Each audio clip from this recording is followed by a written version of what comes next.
কৃষ্ণ বল রাম, জয় জয় কৃষ্ণ বল রাম। বৃন্দাবন দাম, জয় জয় বৃন্দাবন দাম। কৃষ্ণ বল রাম, জয় জয় কৃষ্ণ বল রাম। বৃন্দাবন দাম, জয় জয় বৃন্দাবন দাম। হরে কৃষ্ণ। তো আমরা আজকে আলোচনা করব ভগবান বলরামের জয়ন্তী বা আবির্ভাব তিথি সম্পর্কে আজকে আমরা আলোচনা করব। বা গুরু জয়ন্তীও বলা হয়। তো কেন গুরু জয়ন্তী বলা হয় বা বলরাম জয়ন্তী আমরা কেন অনুশীলন করব? তো প্রতিটি অনুষ্ঠান আমাদের জন্য আনন্দদায়ক। আসলে আমরা বিভিন্ন সুখ বা আনন্দের জন্য বিভিন্ন জায়গায় আমরা রমণ করি বা গমন করি, কিন্তু সেই সুখ হচ্ছে, সেই শান্তি হচ্ছে ক্ষণস্থায়ী। যখন আমরা ভগবত প্রদত্ত কোনো আনন্দের অনুষ্ঠান করব, তখন সেই আনন্দ আত্মা থেকে আসে, তখন সেই আনন্দ আমাদের সারা জীবনের জন্য হয়ে থাকে। ভগবানকে সন্তুষ্ট করার বিভিন্ন মাধ্যম আরেকটা হচ্ছে বলরাম জয়ন্তী। তো ভগবান বলরাম কি কি পছন্দ করেন এবং তার কি কি খাবার আপনি সেদিন নিবেদন করবেন, সেদিন আপনি কতটা পর্যন্ত উপবাস থাকবেন, এবং ভগবান বলরামের সংক্ষিপ্ত তার জীবনী পরিচয়, এবং কেন আপনি এই উপবাস করবেন, এই বিষয় নিয়ে আজকে আমরা আলোচনা করব। তো ভক্তিতেই ভগবান মিলে। তো আমরা জানি এই ভক্তিতে আমরা ভগবানকে যেহেতু জানি, তাই আমরা ভক্তির মাধ্যমে কি করে ভগবানকে সন্তুষ্ট করা যায়, আজকে এই বিষয়ে আমরা আলোচনা করব। ব্রহ্মাণ্ডে ভূমিতে কোন ভাগ্যবান জীব গুরু কৃষ্ণ প্রসাদে পায় ভক্তিলতা বীজ। আপনার গুরু, আমার গুরু সকলেই হচ্ছে ভগবান বলরাম থেকে শক্তিতে শক্তিমান। তাহলে এই বলরাম জয়ন্তীর দিন আপনার গুরু, আমার গুরু সকলেই বলরাম জয়ন্তী পালন করবেন। এবং সেই গুরুদেবকে যদি আমি সন্তুষ্ট করতে চাই, বলরাম জয়ন্তীর দিন আমাকে, আপনাকে, সকলকে অন্তত পক্ষে 12টা পর্যন্ত সকলেই গৌড়ীয় বৈষ্ণবগণ সকলেই 12টা পর্যন্ত উপবাস থাকবেন। তো এই 12টা পর্যন্ত উপবাস থাকার পরে আপনি অভিষেক এবং কিভাবে অভিষেক করাবেন, সংক্ষিপ্ত আকারে কিভাবে আপনি গৃহে করবেন, সেই বিষয় নিয়ে আজকে আমরা আলোচনা করব। তো ভগবান বলরাম হলেন কৃষ্ণের সপ্তম ভাই, অর্থাৎ কৃষ্ণ যখন আবির্ভূত হন তার পূর্বে বলরাম আবির্ভূত হন। বলরাম যেহেতু বসুদেব এবং দেবকীর গর্ভে অবস্থান করেছিলেন, তখন তার কৃষ্ণের পরিকল্পনায়, যেহেতু কংস তাদেরকে 6 ভাগ ভাইকে বধ করেছেন এবং সপ্তম ভাইকে বধ করবেন, তাই কৃষ্ণের পরিকল্পনায় বলরাম বলপূর্বক কংসের কারাগার থেকে তিনি নন্দালয়ে রোহিণীর গর্ভে স্থানান্তরিত হন বলে, বলপূর্বক স্থানান্তরিত হয় বলে তার নাম হচ্ছে বলরাম। বলরাম হচ্ছেন আদি গুরু। এই আদি গুরুকে যদি আমি সন্তুষ্ট করতে না পারি, তাহলে আমি কৃষ্ণকে সন্তুষ্ট করতে পারবো না। তাই কৃষ্ণকে যদি সন্তুষ্ট করতে চাই, আমাকে বলরামকে সন্তুষ্ট করতে হবে। ভগবান বলরাম হচ্ছে সেবক ভগবান, আর কৃষ্ণ, রাম, চৈতন্য মহাপ্রভু হচ্ছে সেব্য ভগবান। তাই সেব্য ভগবান আসেন সেবক ভগবান থেকে সেবা গ্রহণ করার জন্য। ত্রেতা যুগে ভগবান বলরাম হয়ে এসেছিলেন লক্ষণ। লক্ষণ হয়ে ভগবান রামচন্দ্রের সেবা করেছিলেন।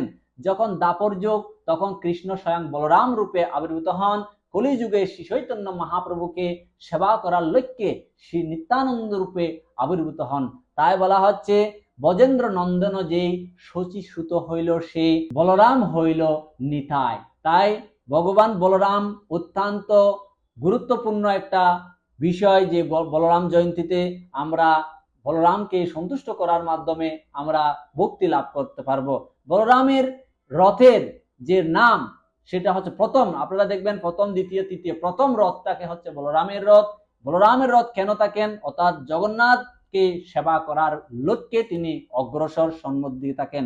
তাই বলরামের রথের নাম হচ্ছে তালব্ধ। একদিন বলরাম একজন অসুরকে, অর্থাৎ দেনুকাসুরকে বধ করেছিলেন। তো দেনুকাসুর দেখতে বিকট, একদম গাধার মতো। তো আমাদের হৃদয়ে যে কাম, ক্রোধ, লোভ, যে দেনুকাসুর অবস্থান করেছেন, যেদিন আমরা বলরামকে সন্তুষ্ট করতে পারবো এবং বলরাম জয়ন্তীর দিন আমরা উপবাস থাকবো, বলরাম জয়ন্তী অভিষেক করব, যে আমাদের হৃদয়ে যে অসুর অবস্থান করছেন, ভগবান বলরাম সেই অসুর সদৃশ ইন্দ্রিয়গুলিকে বধ করবেন। ভগবান বলরামের স্ত্রীর নাম ছিল রেবতী। তার 2জন সন্তান ছিলেন, একজন কন্যা সন্তান ছিলেন। তো তারপর 2জন সন্তানের নাম হচ্ছে নিশতা এবং উলুমকা। তার কন্যার নাম হচ্ছে রেখা। তো বলরাম জয়ন্তীর দিন প্রতিদিন প্রণাম মন্ত্র বলা উচিত। বলরামের জয়ন্তীর দিন উপবাস, আপনি 12টা পর্যন্ত উপবাস থাকবেন এবং সেদিন আপনি বলরামের স্তুতি করবেন এবং প্রণাম মন্ত্র বলবেন।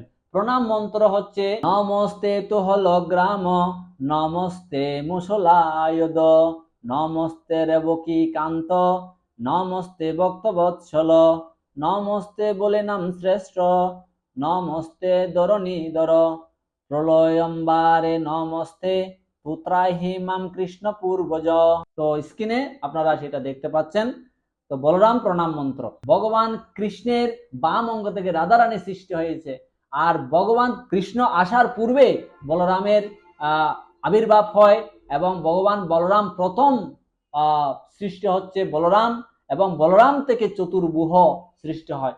চতুর্ভুহ হচ্ছে অনিরুদ্ধ এবং সংকর্ষণ, তারপরে হচ্ছে প্রদ্যোৎম এবং বাসুদেব। আবার প্রথম সংকর্ষণ থেকে সৃষ্টি হয় হচ্ছে নারায়ণ, এবং নারায়ণের পরে দ্বিতীয় চতুর্ভুহ। দ্বিতীয় চতুর্ভুহের মধ্যে দ্বিতীয় অনিরুদ্ধ, দ্বিতীয় সংকর্ষণ, দ্বিতীয় প্রদ্যোৎম এবং দ্বিতীয় অনিরুদ্ধ বাসুদেব সৃষ্টি হন। দ্বিতীয় সংকর্ষণ থেকে সৃষ্টি হয় তিনজন বিষ্ণু, মহাবিষ্ণু, গর্ভদক্ষায়ী বিষ্ণু এবং ক্ষীরোদক্ষায়ী বিষ্ণু। এরপরে ব্রহ্মা এবং প্রজাপতিগণ সমস্তভাবে সৃষ্টি হয়। তাই সমস্ত গুরুর আদি গুরু হচ্ছে বলরাম। বলরামের প্রিয় খাবার, আপনি যে বলরামের উপবাস থাকবেন সেদিন আপনি গৃহে যদি বলরামের আলোক্য, কৃষ্ণ বলরামের বিগ্রহ থাকলে ভালো, যদি বলরামের আলোক্য না থাকে তাহলে আপনি নিত্যানন্দ প্রভু বা মহাপ্রভু সমেত আপনি অভিষেক করাতে পারেন।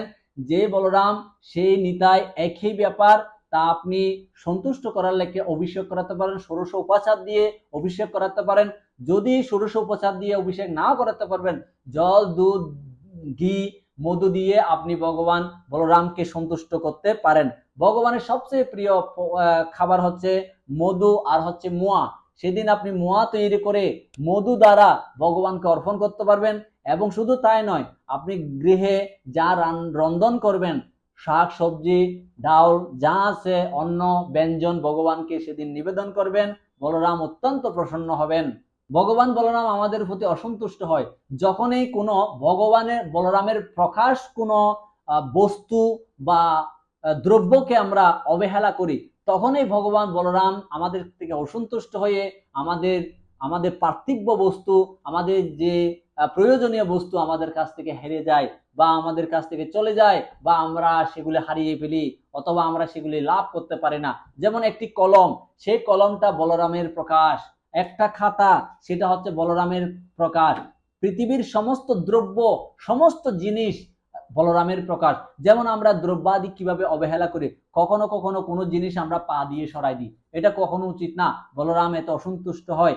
যেমন আপনি খেতে বসছেন, খাবার বসানোর যে আসন, নিজ আসনটাকে আমরা কি করি, অনেক সময় পা দিয়ে সোজা করি বা ঠিক করি, কিন্তু কখনো সেটা উচিত না। সে বলরামের আসনে বসতে হলে সে বলরামের কাছে প্রণাম করে আমরা সেই বলরামকে সন্তুষ্ট করে এবং সে বলরামকে প্রার্থনা করলে আমরা বলরামকে আশীর্বাদ লাভ করতে পারবো। তাই বলরাম জয়ন্তীর দিন ভগবান বলরামকে সন্তুষ্ট করার লক্ষ্যে আপনি কোন দিন এই বলরাম আবির্ভাব তিথি পালন করবেন? 19 আগস্ট 2024 বলরাম জয়ন্তী। সকলের জন্য একই দিন এই বলরাম জয়ন্তী পালন করবেন। হরে কৃষ্ণ।